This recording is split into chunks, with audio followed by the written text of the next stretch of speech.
E aí, pessoal, vamos continuar agora aqui com o nosso livro do Vaqueiro da Califórnia, tá?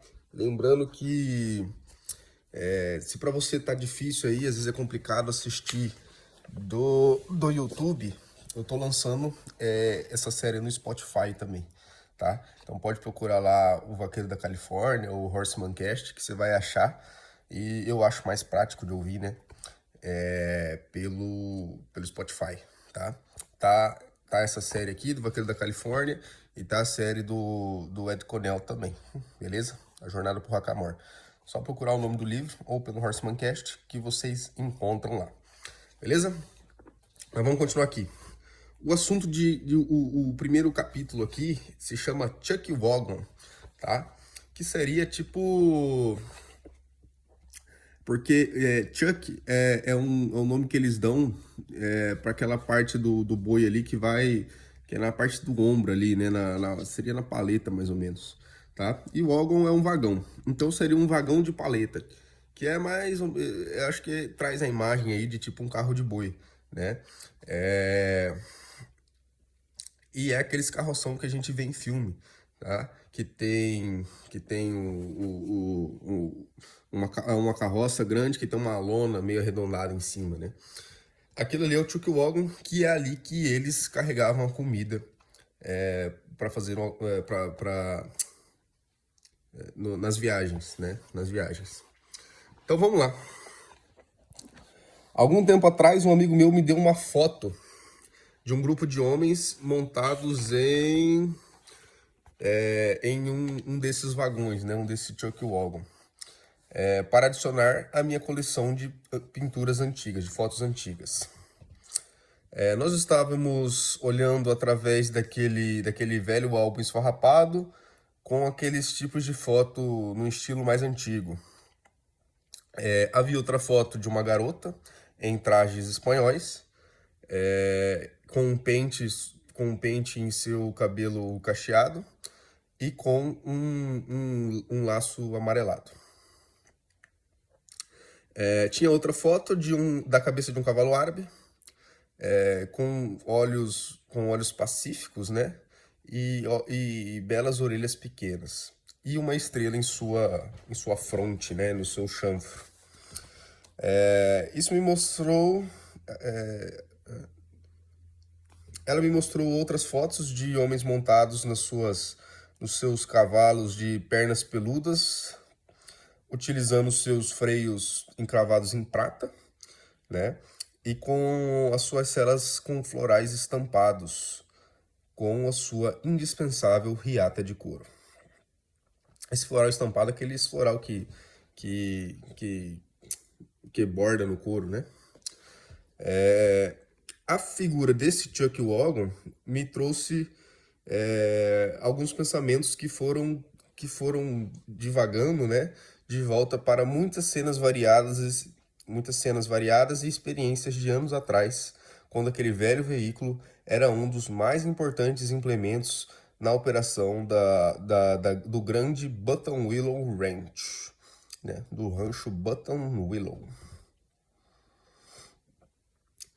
Levou muito tempo para que ele fosse descartado e deixado para secar podre sobre um pé de eucalipto. Ele ainda é muito querido pelo seu presente dono, um filho de pioneiro que valoriza essa velha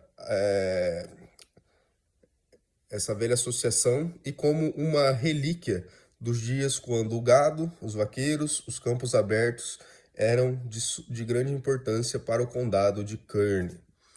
O homem na foto estava vestido em trajes de negócio e vestia um imponente chapéu no estilo de 10 galões, que foi escolhido para aquela ocasião. Um chapéu de 10 galões, eu imagino que seja aquele chapelão grandão, né? Porque galão é uma medida de volume, né? Que eles usam para, inclusive, abastecer carro. Eu não lembro quantos litros mas se fosse 10, é mais de 1 litro, né? Se fosse 10 litros já é uma quantidade grande, né? Mas é mais ainda, então eu imagino que seja um chapéu de grande, né? E eu me perdi aqui. Ah, tá.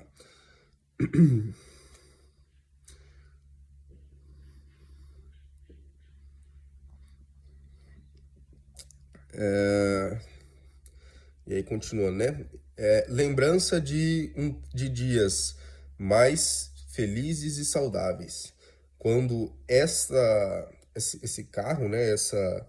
Esse veículo, em uma parada, não ia parecer nenhum capricho de decrepitude. Alguns deles se quebraram com a pobreza, a dor, a velhice e ao longo de acidentes. Um grande e vigoroso homem loiro, vestido em um terno cinza, do lado de um desses vagões, se apoiava na cadeira que ele sentava. Aliás, ele estava do lado do vagão e se apoiava no vagão para se manter na cadeira que ele estava sentado. Ele estava com medo. Sempre no fundo de sua mente havia memória de sofrer, havia memória do sofrimento que ele conheceu no dia que ele selou o grande cavalo Rosílio. Ele colocou seu pé no estribo e estava se puxando para cima da sela quando o cavalo boleou e virou de costa, né?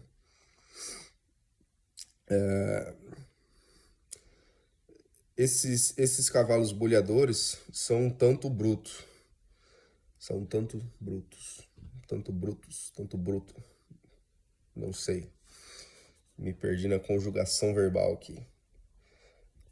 Mas vocês sabem, imagino que vocês saibam que é um cavalo boleador, né? Um cavalo que se joga para trás caindo de costa, que é muito perigoso, né? Porque quando ele faz isso, ele geralmente cai em cima da gente, né?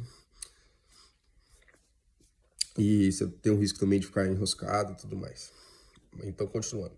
Esses cavalos são muito brutos. Eu perdi aqui. Então, ele foi levado para o hospital com a bacia quebrada. Quando ele foi colocado no elenco de novo, disseram para ele que ele nunca montaria de novo. Ele, porém, foi mais sortudo do que Chico Ruiz. Chico foi morto quando o cavalo caiu sobre ele. O velho foi condenado a uma cadeira de balanço na varanda de casa até essa celebração e veio para quebrar a monotonia da existência vergonhosa de um homem. Ele já esteve por conta desse vagão, né? Quando o chefe dos vaqueiros estava sob suas ordens. Ele lembrava da sucessão de alimentos, né? De pratos que vinham e iam, todos ruins. Alguns piores do que ruim, do que a pior situação que você possa imaginar. A, a comida era filé, beludo, que eu não sei o que é, bife, feijões, arroz, macarrão, tudo cozinhado em potes pretos, em um fogo aberto. E um biscoito feito de uma caçarola. Carne frita, feijões, batatas, comida gordurosa, louça gordurosa, mosquito, água suja, cinzas e todo tipo de sujeira. E além disso, o cheiro de gado sobre tudo isso. Os cozinheiros eram conhecidos como ladrões de barrigas, né? Porque a galera, pelo jeito, não comia muito bem. Os vaqueiros chegavam tarde do dia, estavam meio famintos e comiam muito. Então eles iriam dormir e acordariam com seus estômagos doendo. No café da manhã, eles iam tentar limpar o gosto ruim da comida de suas bocas com café. O vagão era puxado por mulas e um dos requerimentos para você ser o chefe ali era ser capaz de dirigir essas mulas. A sua habilidade como cozinheiro não era nem considerada. Eles eram terríveis, desleixados, ladrões de barriga, ele fala aqui de novo, né? Incompetentes. O velho Lupe era um dos mais limpos e um dos melhores de todos. Lupe faria o que ele chamava de ensopado de lombo e, e uma carne de paleta e acém, ou seja, carne de segundo, né?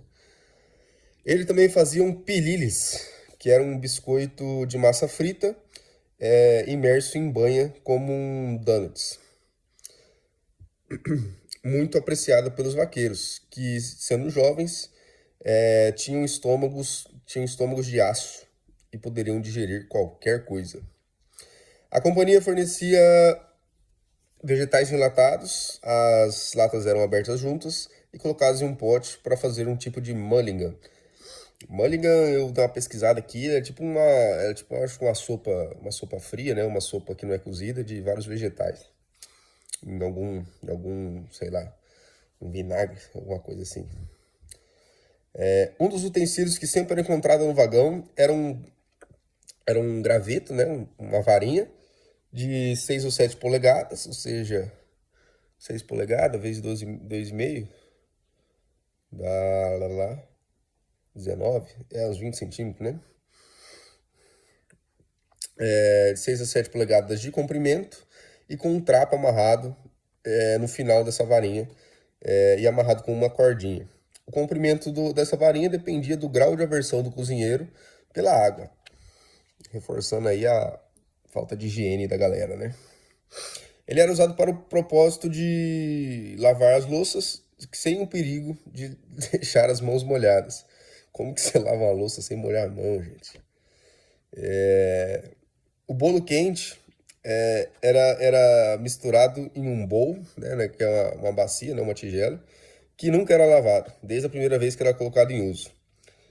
Cada vez que você fazia uma leva de bolo quente, você deixava mais uma camada daquela massa que ia secando, endurecendo, e conforme o tempo ia passando, esse bowl tinha que ser descartado, né? A farinha ia endurecendo e não podia ser retirada sem quebrar o bowl, né? Então, mistura um bolinho aqui, fica aquela rapinha no fundo, né? Quando eu era criança eu gostava de comer, inclusive, essa rapinha, mas ficava aquela rapinha. Ali você não lava, aquilo seca, né? Dá muito trabalho para lavar, fazia de novo, outra camada de rapinha, outra camada, até que não tinha nem como mais misturar dentro do bowl. E só jogando fora. E aí o próximo capítulo é o Picadinho de Miller, tá? E aí começa com um poeminha aqui, não vai estar rimado porque tá traduzindo, né? Mas e também vai ficar bem confuso no começo, tá? Eu li isso aqui e é meio confuso, mas depois dá para entender o fio da meada aqui. Então vamos lá para a musiquinha. Nós faremos, nós pegaremos um pedacinho do Picadinho de Miller nos bancos de San Joaquim.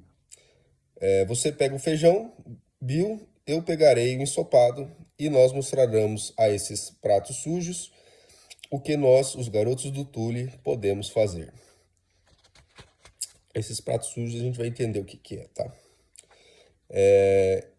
Esse trecho acima é uma memória de uma música que teve sua origem no Vale de São Joaquim, nos dias que os grandes ranchos e os reis de grandes ranchos e de reis do gado. Ela era cantada pelos andarilhos, que da mesma maneira que nasceram na era e eles eram meio cínicos e meio humorados, que fizeram a rota do prato sujo, conhecido em todas as selvas de Hobo dos Estados Unidos. A Rota do Prato Sujo era uma fileira de ranchos, né, e acampamentos de gado que se estendiam no comprimento do vale. Henry Miller tinha medo de ter seus numerosos campos de feno queimados por algum fumante que cochilasse e de repente deixasse o cigarro cair, né, incendiando os campos. E como consequência, ele dava a ordem para que todos os homens que viessem para qualquer rancho seriam alimentados e alojados, sejam eles solicitados para algum trabalho ou não, né? Ou seja, para esse pessoal não ficar vagando ali e ter o perigo de tacar fogo nos campos, ele alojava todo mundo. O resultado dessa ordem foram os cozinheiros chineses que em vários lugares encontrariam na hora da refeição. Eles perceberam, né, que na hora da refeição haviam mais convidados do que trabalhadores para alimentar. Se muitos apareciam para comer, esse cozinheiro ele não ia lavar a louça, mas ele ia deixar os pratos sem lavar para que os andarilhos comessem deles, se eles fossem comer, né? Por isso o nome, a rota do prato sujo, né? Ou seja, um monte de gente para comer, o cara falava, eu não vou lavar os pratos, né? Se quiser, pega o prato como do prato sujo, e aí por isso que virou a rota do prato sujo. Sempre que um oriental era encarado com esse problema de alimentar mais pessoas do que ele tinha comida preparada, ele colocaria toda a comida na mesa e soaria um sino. As portas do salão de jantar eram sempre barradas, eram mantidas fechadas, né? Até que as últimas notas fossem tocadas. Os capangas, então, iriam abrir e sair do caminho para evitar, né, aquela leva de homem correndo para a mesa. Os velhos diriam que era um jogo de sabedoria para você conseguir pegar e não ficar sem janta. Eles apressadamente pegariam uma cadeira e encheriam seus pratos com qualquer coisa que tivesse na frente deles. E aí, né, um homem pegava o ensopado e o outro pegava o feijão e assim ia indo, né? Depois eles provavelmente dividiam. Por isso a história da musiquinha, né? Que ele canta lá, eu pego o ensopado, você pega o feijão, né? Que tinha uma competição ali, né? Pra ver quem que ia comer. Um novato, né, que chegasse na rota na rota do prato sujo, iria depois de alguns dias sofrendo e aprender a fazer essa corrida para o picadinho do Miller, como os outros mais antigos faziam.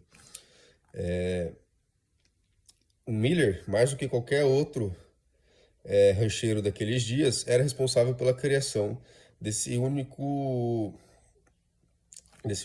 caráter desse único caráter de pessoas que não é mais encontrado nesses dias, que é o andarilho da Califórnia. Cada andarilho possuía um fardo ou um balum, que era uma cama enrolada, né, que ele carregava nas suas costas de rancho em rancho. Ali continha todas as suas possessões. Ele era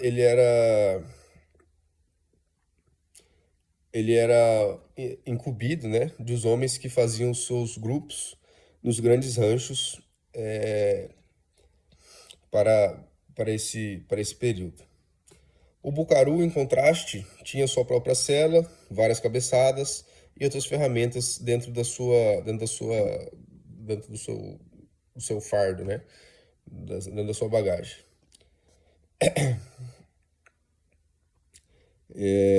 E ele nunca colocava suas mantas e suas canvas para cobrir oh meu Deus, tá me fugindo o nome, o seu fardo, né? Então ele era mais pesadamente sobrecarregado do que o andarilho e não poderia carregar tudo o que ele quisesse. E suas botas não eram feitas para caminhar. Os andarilhos encontrariam trabalho em um rancho ou em outro e os homens estavam continuadamente indo e voltando. Mesmo no inverno, quando um grande número de homens vinha para a Califórnia para evitar a estação rigorosa nos outros estados, né? O inverno rigoroso nos outros estados. Eles poderiam seguir a rota do prato sujo de Bakersville até perto de São Francisco. Assim, como nos ranchos e nos acampamentos, estavam numa distância tranquila de caminhada, né? De um para outro. em todo esse comprimento do Grande Vale. Isso aqui, pessoal, é até interessante, né? Eu lembro que quando eu morei em Sorocaba, o pessoal lá falava, lá era rota de tropeiro, né? E aí você pode ver e era da tropa que vinha lá do Rio Grande do Sul. E você pode ver que mais ou menos no caminho que eles faziam, todas as cidades têm uma distância muito parecida, que acho que é 25 quilômetros, 30 quilômetros. Você pode ver, é tudo assim, uma cidade, 25, 30 quilômetros, outra cidade, 25, 30 quilômetros, que é justamente a distância de um dia de viagem, né? Vai continuar. Ali haviam vários salões de jantar. E cada quartel-general cada sede, né, do rancho, como o do rancho Button Willow, e cada homem tinha o status que era determinado por onde ele fazia sua refeição. O pessoal do escritório comia onde os andarilhos chamavam de salão azul. Os homens, as lideranças, né, e os homens que tinham algum trabalho mais, como fala, mais capacitado, né, uma coisa mais especializada, como os ferreiros, os celeiros, essas coisas comiam em outro lugar, e os vaqueiros, por sorte, tinham um cozinheiro no acampamento, que eles geralmente estavam a alguma distância dos homens que trabalhavam a pé. Eles nunca comiam com os andarilhos. Eles ficavam muito só entre eles mesmos. Os andarilhos daqueles dias estavam normalmente sozinhos, né? E eles vinham de algum estado do leste. Do leste. E não era difícil encontrar homens com boas maneiras entre eles. Naqueles dias, alguém ouviu uma canção de Grayleys. Vá para o oeste, jovem homem, né? Go West, Young Man. Não tem porque traduzir porque é uma música, né?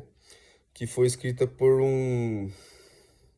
foi cantada por um homem sentado sobre a sua beliche, num acampamento, fedendo a fumaça de cigarro e corpos mal lavados de homens abençoados pela maldição. Eu gostei disso aqui, ó. Pela maldição do pé coçante.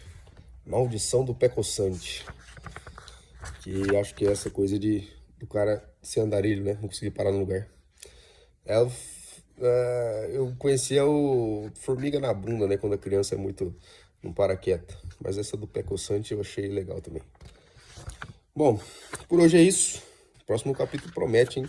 Esse capítulo aqui do Chuck Logan, não, do Picadinho do Miller aqui, eu não achei muito legal, não. Mas o próximo chama-se Justiça na Fronteira. Esse promete. E o próximo é Ladrões de Gado. Então acho que o negócio vai melhorar. Beleza? Valeu, pessoal. E até a próxima.